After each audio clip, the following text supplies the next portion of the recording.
Today's episode of Entertainment Drive-Thru is brought to you by Audible.com. Audible.com has over 180,000 audiobooks and audio products.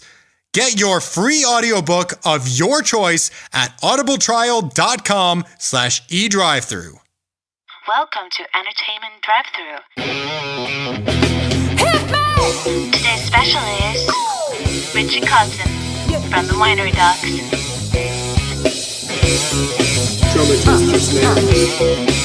Quiet on the set. Ladies and gentlemen, welcome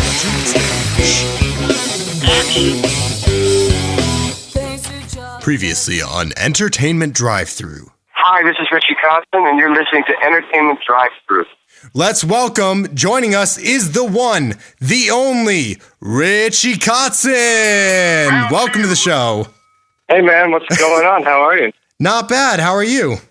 I'm pretty good. Excellent, excellent. So this is a pretty big year for you. You've got 3 releases. You started the year with Cannibals, then you've got the Richie Kotzen live DVD coming out soon, and then you've got, Hot Streak with the Winery Dogs. Congratulations on all of this. Oh, thanks. Yeah, I guess I've been a little busy. And the exciting one for me is the new Winery Dogs CD, because the first album was just amazing. I wanted to know, did you guys decide to call it Hot Streak because of how awesome the first one is, and this one is almost better, if not better, and you're kind of on a hot streak? Is that why you called it that? Not deliberately. Album titles are tricky. Right.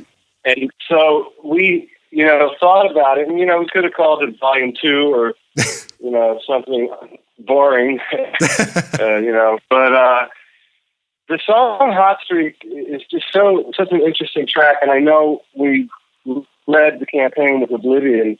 Very soon people are going to hear the Hot Streak track, and it's just such a cool thing for us. It's very different than anything the band's ever done. Right. And when we start thinking about titles, the song was just so interesting that it just seemed like that would be a good title for the album. And I guess you can tie it into, the unexpected response to the first record.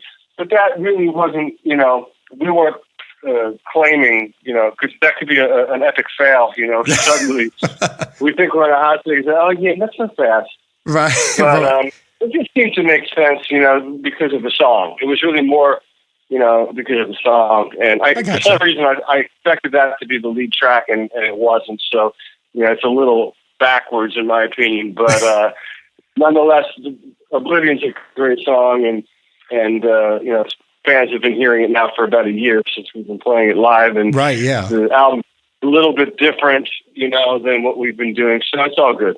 Yeah, and I was actually going to ask, why specifically did you choose Oblivion then as opposed to Hot Streak? Was there a reason for that song specifically? Well, the band agreed that it was a really cool song to open the record with. Oh, yeah. Oblivion. But I don't want to speak for Billy and Mike, but, I wasn't expecting that to be a first single at all, only because it's something that we've been playing for a while, and it's not really a new song and that sort of thing. But, I kind of have a theory. I've been in this business a long time, and I've had a lot of, trying to tell people what I think should be a lead track and what shouldn't be. And when you have a record label involved, sometimes it's best to let them make those decisions. We're writing the music, we're producing the record, recording it, we're playing it live. Right. We're doing everything. So at a certain point, you got to trust the guys that are working for you to make the right decision. So we let that up to the record label. Right. And one of the things that I absolutely loved about Oblivion was the fact that, right from the start, it's kind of got that vibe of Mr. Big when you were in the band. Like you and Billy just going with it, starting off with that tapping riff. It's got that great, just straight from the beginning vibe, And it's that tapping riff that is not a tapping riff. Actually, that's a finger style, finger picked, kind of a thing. So it's an interesting line because it does sound like it's a tapping riff, but it's definitely not. So that's cool that you perceive it that way. It means we're tricking you a little bit. Well, and I wanted to ask now about one thing that's actually kind of interesting to me, and I find this as a musician and a guitarist myself, is I find when you get like a certain style of music that you go with, like you guys have a lot of badass groove based rock songs, and I tend to kind of go toward that style myself. How do you go about writing ballads like the song off the new album Fire, which is a wonderful slow song? How do you go about writing those as opposed to the typical, really groove based ones? Well, believe it or not, I mean, the easiest things, Fire is something that I pretty much, walked the dog on, for lack of a better term. I mean, that's really, that particular song is really coming from me. And for some reason, ballads are the easiest things for me to write. Mid-tempo songs and ballads. I think for a lot of solo artists, they just kind of come easy because you're just by yourself, and it just kind of is easy sometimes to write off of a slower or negative energy. That's interesting. The heavier stuff for me to write doesn't come as often. That's why if you listen to my solo records, you notice there's not a lot of heavy stuff. If any. That's true, yeah. It's more kind of groove bass and mid-tempo and kind of it's a different thing. But with the Winery Dogs, when you've got, the songs for the most part are stemming from jam sessions. So that means Mike gets behind the drum set, so it's playing a crazy drum beat. It's already setting the tone to write something more aggressive. So just by nature of our collaboration, the Winery Dogs tend to write more aggressive music because the three of us are implementing the nucleus of where the song's coming from. I end up finishing it, writing the lyrics and the melodies, and turning the jam sessions into songs. But the actual beginning of it is coming from us, and that's why it sounds heavier than something I would do on my own. Right. And when you started the process of writing Fire, did that start with the acoustic, or was that something added later? No, later. I'll tell you what happened with that song. We were towards the end of our writing sessions. It might have been one of the last days. And I started playing that chord progression and singing that melody, and the guys kind of joined in. It was a melody and a chord progression I had laying around for a while.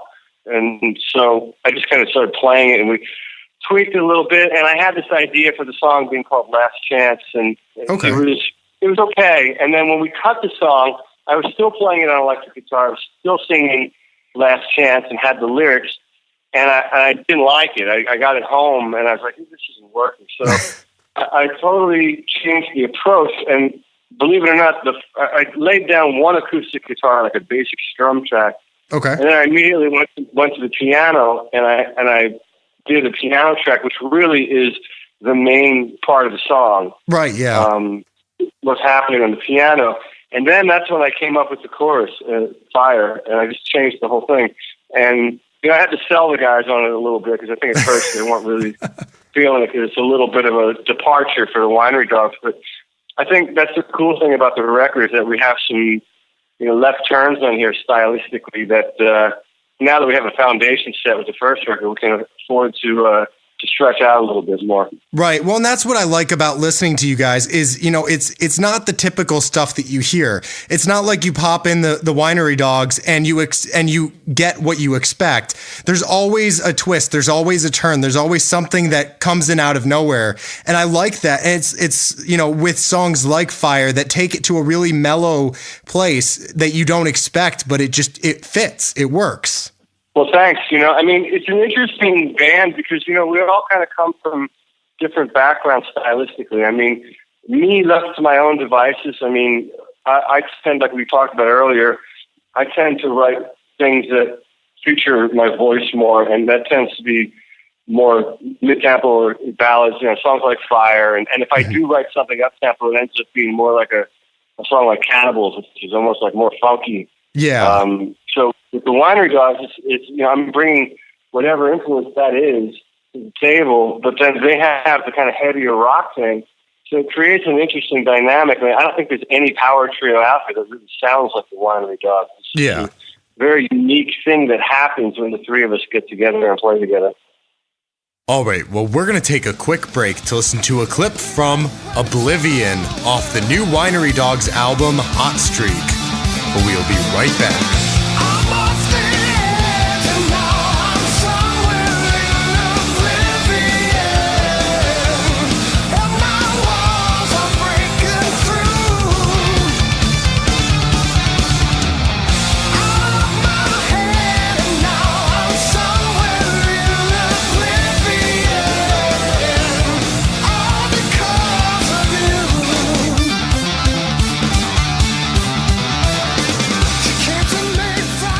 I have to ask this question. I think, as soon as this record comes out, I'm sure people are going to be wondering this. Who is Captain Love? Well, it certainly isn't me. That song, we wrote the music to here at my house one afternoon. Okay. And I remember I literally came in, I was in the bathroom, and I said, I got this great idea. And I started playing these power chords, and I just said, don't play anything. Let these chords ring, and just play a beat to this. And so we did, and I started singing, the melody. And we really liked it because it was very different than anything that we had done as far as feel goes. If you listen to the way the Winery Dogs operate, I mean, the rhythm section is very active. There's a lot going on. There's a lot of little accents and little bass runs and things constantly happening. And it was excited me to have a song that was just the opposite, where it's just like, let that chord ring. And you notice all the bands, like the heaviest sounding bands, are bands that don't play much. They just let the chord ring. And that's what makes it sound heavy, because you're hearing that space. And so that's where Captain Love originated from, was this, a song having a lot of space. And then lyrically, I don't know why that came to me, but I wrote the lyrics and I read them. I was like, these lyrics are ridiculous. I mean, they're really, really, really silly. But when I sing them to the track, they sound really fucking cool. Right. So I'm like, you know what? I think it's okay to have like a tongue-in-cheek kind of silly kind of lyric, And then I thought about one of my favorite bands, The Darkness, and I said, man, they do it all the time. It's kind of a tongue-in-cheek, kind of a silly song, but I think it's a kick-ass rock tune.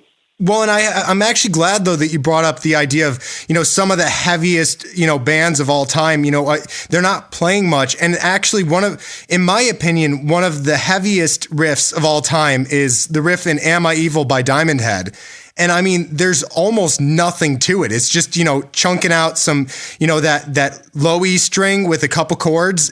There's not much to it, but the fact that it's just so in the pocket, I think, is what does it. Oh, yeah. Yeah, it's definitely it comes down to the drums, the relationship between the drums and the guitar in that song, and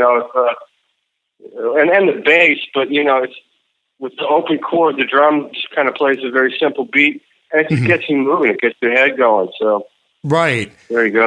Yeah, and with this album, what's been the biggest challenge for you guys? Or, how was the process of making this album different than the last one?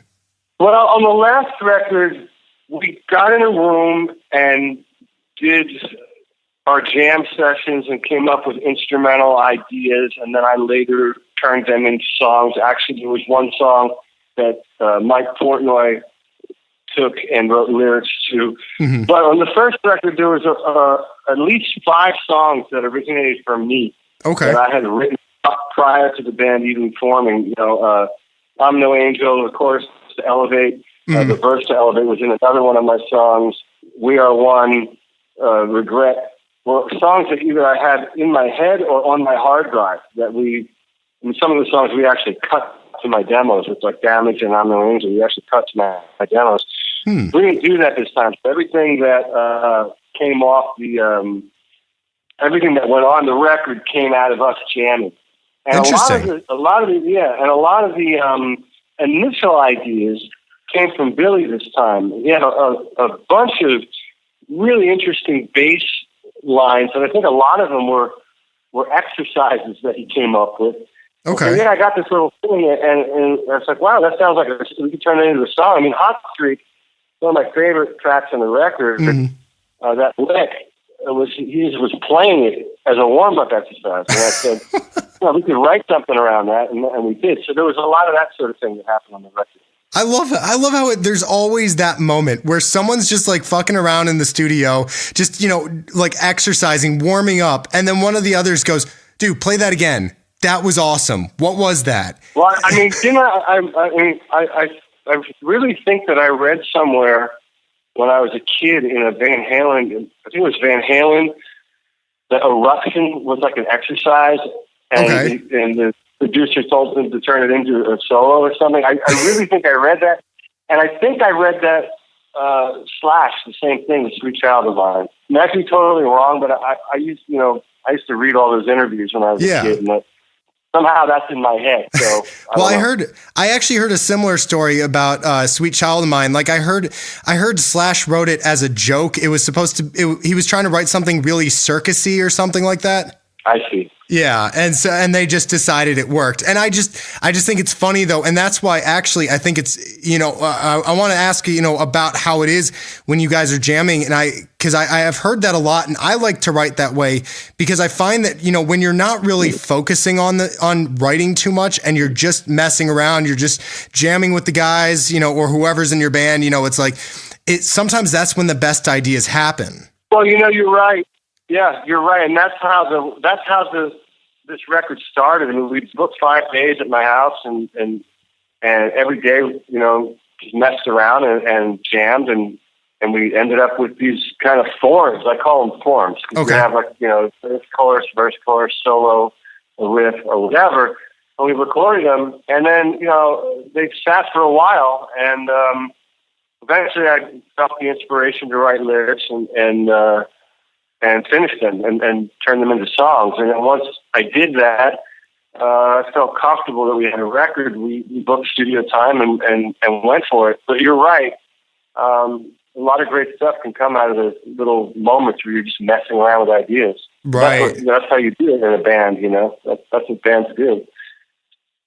Today's episode of Entertainment Drive-Thru is brought to you by Audible.com. Audible.com is offering listeners a free audiobook of your choice and a free 30-day trial membership. Just go to audibletrial.com/edrivethru and choose from over 180,000 audio programs. Download a title free and start listening. It's just that easy. Go to audibletrial.com/edrivethru. That's audibletrial.com/edrivethru and get started today. The Richie Kotzen live DVD that's coming out, because that's another really exciting thing. And you were saying before we got started here that it's actually coming out a little bit earlier in Japan, and it'll be out on October 2nd in the States, which is the same day as the Hot Streak release. Yeah, in Japan they're releasing it on the same day as they're releasing the Winery Dogs Hot Streak, which is September 23rd. They're packaging it together over there, and then same deal pretty much here. It'll be out once the Winery Dog record is out. You can pre-order it if you're not in Japan. You can pre-order it now. Mm-hmm. If you go to my website, there's a link to pre-order it. But the thing about the DVD is I've never made a real professional quality live DVD of what I do. Okay. Even though we're a trio, it's significantly different than what the Winery Dogs do. It's very different. Yeah. And what I've been doing my whole career, it's just finally evolved into this. But I'm really excited that I finally, after all these years, have a proper DVD. I mean, I did one in Brazil years ago. The show was great, and it sounds really good. It looks good, but it was lo-fi. It wasn't high-def cameras or anything like that. But this one, they came in, we did it in Japan. They brought in a bunch of cameras, and really did it the right way. So, and happened at the end of our tour, which is good, because we've worked all the bugs out by then. So we're pretty excited about it. And if you live outside of Japan and you're looking for it, it's called Richie Kotzen Live. And if you're in Japan, you'll be able to get it a little sooner on the 23rd, because like I said, it's originating there. They're the ones that did it for me, so they did a fantastic job, and hopefully people like it. Right. And I'm, it's super exciting. And, unfortunately, we're getting down to the end of the interview here. But before we go, you already kind of talked about where people can find out more information on the DVD, but where can people find out more information about Hot Streak and, all the other projects that you work on? Well, I guess social media is like the thing, isn't it? I'm on Twitter, and the best place to follow me is probably Twitter because I tweet things and then it ends up on Facebook. You can like my Facebook fan page if you want to comment. I'm a little more engaging on the Facebook fan page. But anytime something happens, I put it up on Twitter. I've got a website that, like everybody else. So between my website and that, I've started using this crazy thing called Periscope that my girlfriend got me involved in. Interesting. What is Periscope? It seems like I always turn it on when we're having parties at my house, and so it can be a little embarrassing. It could be a career ender for me, so I got to be careful with it.